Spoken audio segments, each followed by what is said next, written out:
Bom dia a todos os alunos do Cristo, em especial os alunos do nono ano, no qual essa aula é dirigida.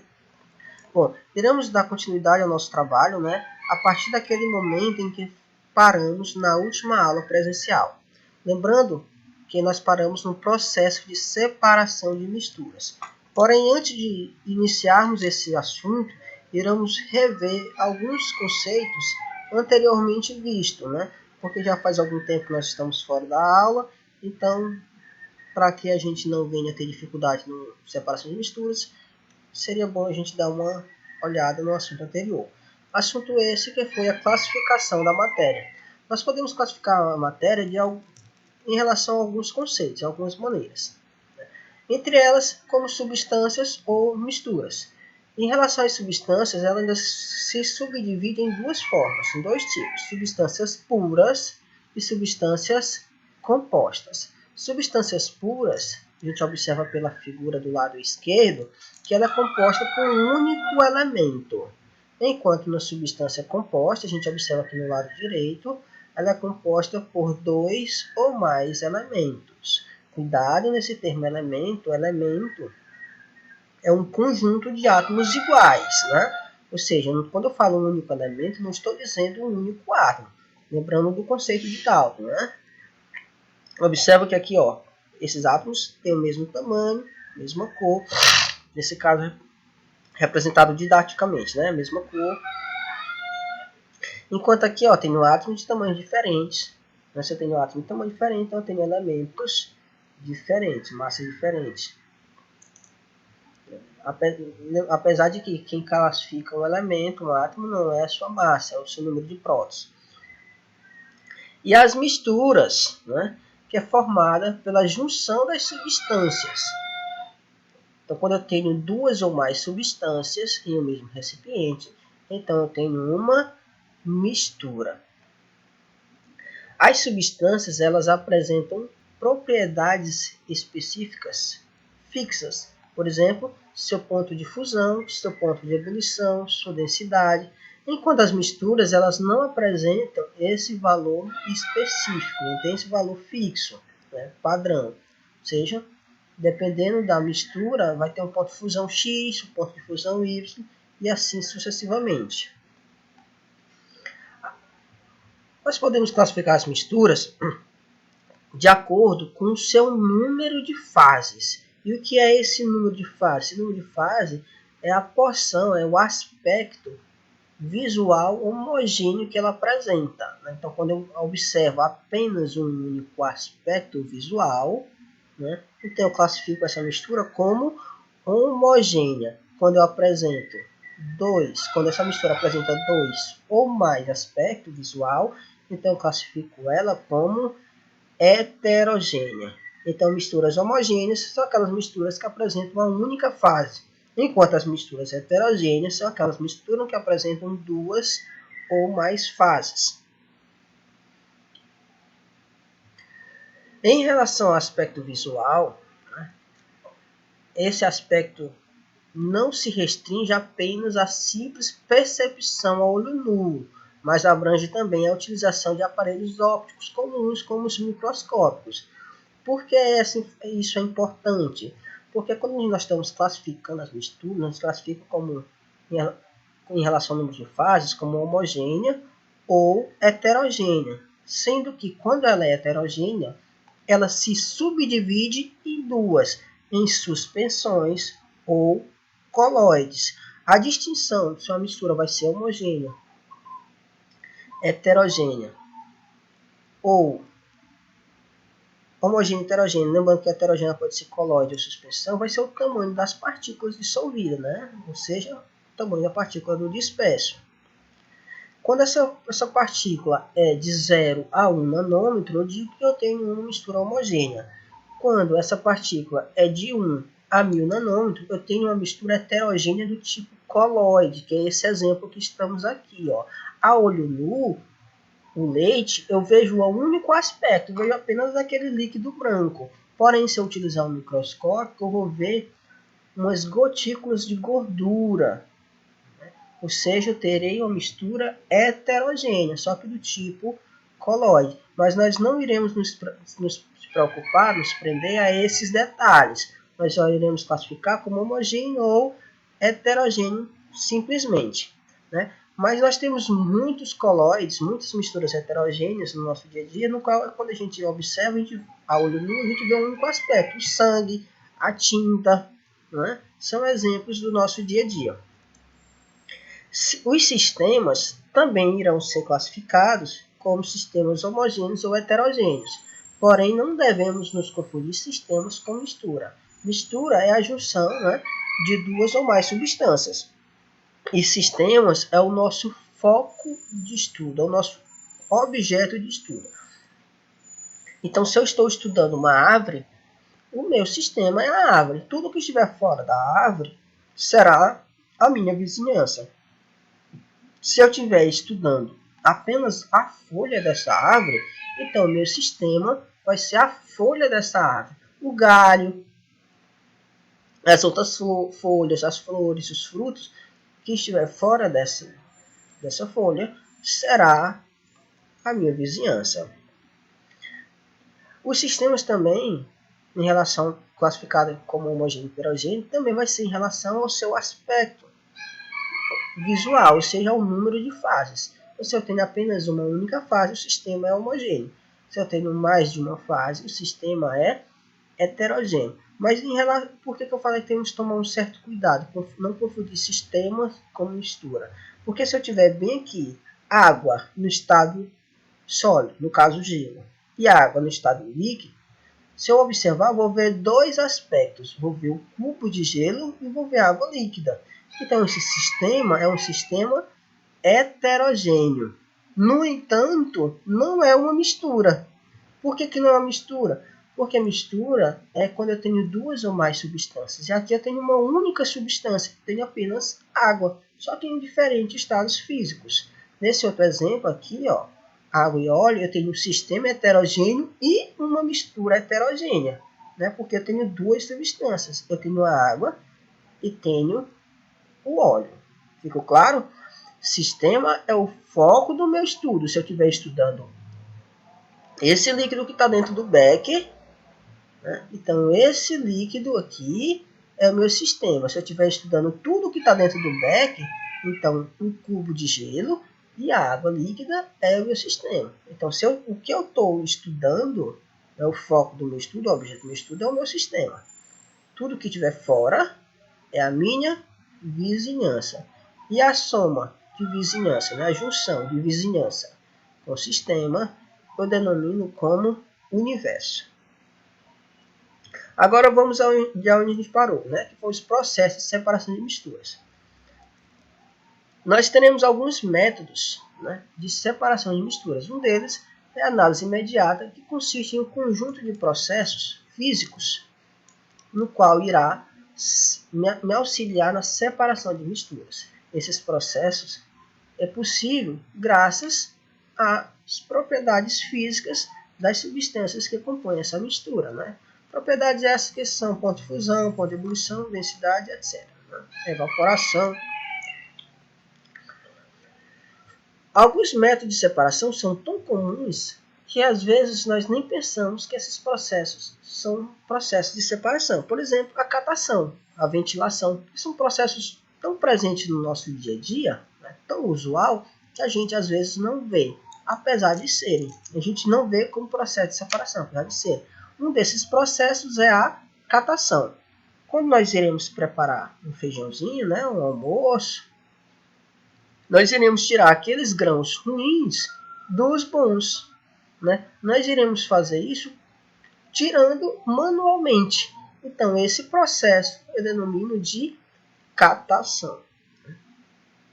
Quando eu irei separar sólidos de densidade diferente com o auxílio de uma corrente de ar, então eu chamo isso de ventilação. Isso era muito utilizado antigamente no interior, quando iríamos se preparar o arroz. Antes de preparar o arroz tinha casca, iríamos tirar a casca, né, num pilão. A gente pilava esse arroz e depois ia tirar a casca do grãozinho de arroz através da corrente de ar. Botava esse tudo dentro de uma peneira, arremessava para cima, a corrente de ar vinha, né, carregava a casca, porque era mais leve, né, tinha menor densidade, ficando apenas o arroz na peneira.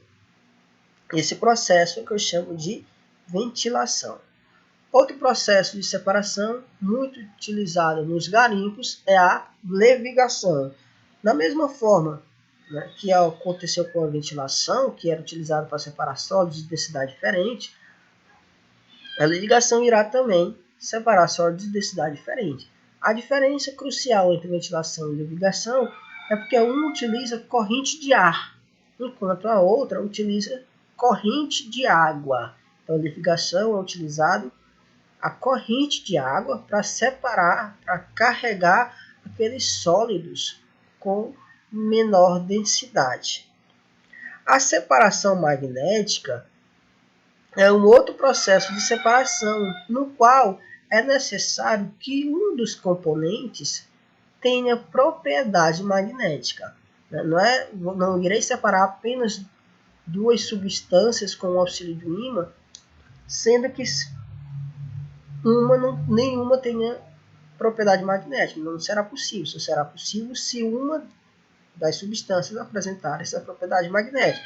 Nesse exemplo aqui nós temos areia e ferro. Observa que o ferro ele é atraído por ímã, né? Ele tem propriedade magnética. Então, como ele tem essa propriedade magnética, ele é atraído pelo ímã, ficando apenas areia. A evaporação é um processo de separação de líquidos e sólidos, no qual irá ter a perda da substância no estado líquido, exatamente porque ela irá evaporar. Lógico que se esse sistema for um sistema fechado, eu consigo recuperar, né? Não irá ter a perda. Mas se o sistema for aberto, como na maioria dos casos ocorre em sistema aberto, eu irei ter a perda da substância no estado líquido. Esse processo de separação é muito utilizado nas salinas para obter o sal, né? Tanto o sal de cozinha quanto os demais sais. Porque na água do mar nós temos lá vários sais dissolvidos, não é apenas o cloreto de sódio que está lá na água do mar, não. Mas o que a gente obtém em maior quantidade, né, e que a gente utiliza mais no nosso dia a dia é o cloreto de sódio. Então, por isso que eu peguei aqui esse exemplo. Observa que eu tenho a água do mar, ela fica aqui presa, né? E com o passar do tempo, ela irá evaporar. À medida que ela irá evaporando, o sal irá se cristalizando, né? Aí eu consigo obter esse sal através da evaporação da água. Outro processo de separação é a decantação. A decantação, nós temos a decantação líquido e sólido e líquido e líquido. Mas o processo físico é o mesmo, onde eu irei deixar a mistura em repouso e aquela substância com maior densidade irá se depositar no fundo do recipiente, enquanto a substância de menor densidade irá ficar na parte superior. Esse processo de decantação ele é muito utilizado, ele é visto nas cisternas, nas caixas d'água, onde quando eu tenho a água que vem diretamente da rua, da tubulação dos canos, ou água da chuva, essa água ela traz consigo poeiras, gotículas, grãos de areia. É o que a gente costuma chamar popularmente de barrenta. Então essa água, se eu deixar ela em repouso, a parte sólida irá se decantar, ficando no recipiente, no fundo do recipiente, enquanto a parte líquida, né, ficará na parte superior. Com isso eu consigo separar cuidadosamente, né, a parte líquida da parte sólida. Para facilitar eu utilizo uma baqueta, né? Não é necessário uma baqueta, mas para que eu tenha uma separação mais efetiva, né? Sem agitar muito, porque se eu agitar muito a mistura, a parte sólida pode voltar a ficar dispersa no líquido, né? Fazendo com que ela não se separe efetivamente, né? Com eficiência. A centrifugação é um outro processo de separação, sendo que eu utilizo nesse caso uma centrífuga, um aparelho. A centrifugação ela irá acelerar o processo de decantação, mas o processo é o mesmo, onde irá decantar a substância mais densa, né? A filtração é um outro processo no qual eu vejo muito no meu dia a dia, né? Pela manhã, quando eu vou passar um café, eu faço uso da filtração, onde irei separar sólidos de líquidos, onde o sólido terá que ter um tamanho superior ao poro do filtro que eu irá utilizar, né? Então, nesse caso, se eu uso uma peneira, né? Não é um filtro, é uma peneira. Então, esse processo será peneiração, não será filtração. Se eu uso um filtro de papel ou qualquer outro filtro, o poro do filtro tem que ser maior do que o tamanho da partícula. Caso contrário, eu não terei uma filtração efetiva, eficiente, né? Antigamente, né, muito antigamente, na época que utilizava-se água em pote, né, a água, antes de colocar a água dentro do pote, colocava-se um pano, né, um pano sobre o que a gente chamava de boca de pote. Então a gente botava o pano e ia derramando a água lentamente. Aquela partícula que ficava presa, né, retida no pano, era porque ela tinha um tamanho superior ao poro do pano. Então, nesse caso, nós estávamos fazendo um processo que é chamado de filtração. Lembrando em relação à centrífuga, que nós temos a centrífuga manual também, né? Nós iremos ficar girando isso aqui, acelerando o processo de decantação. Esse é o centrífugo manual, não é utilizado, é raro de ser utilizado. Até porque nós temos ela, né?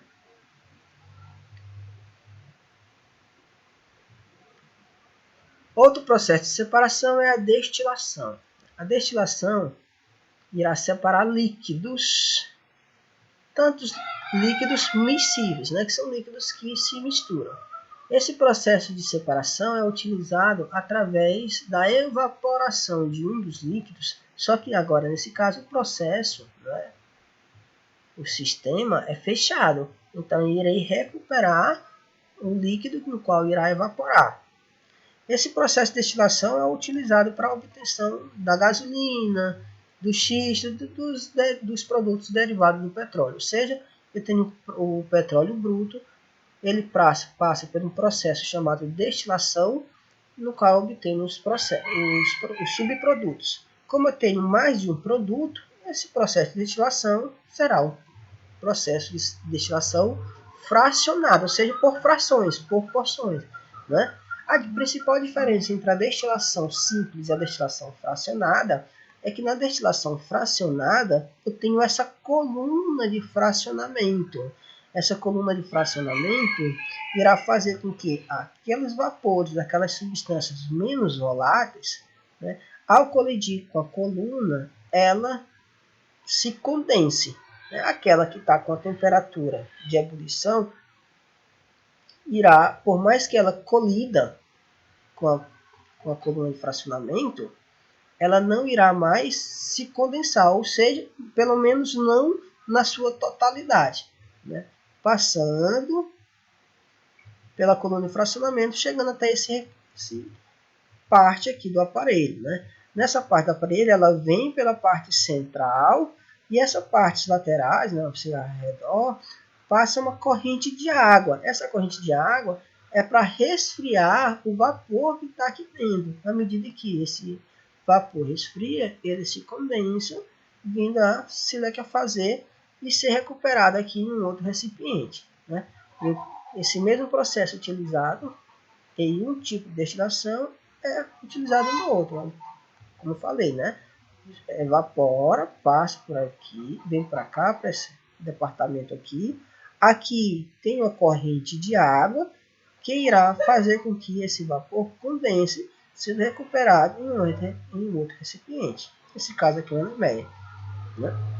Lembrando que, apesar dos líquidos evaporarem naturalmente, né, a quantidade de vapor fornecida será pouca.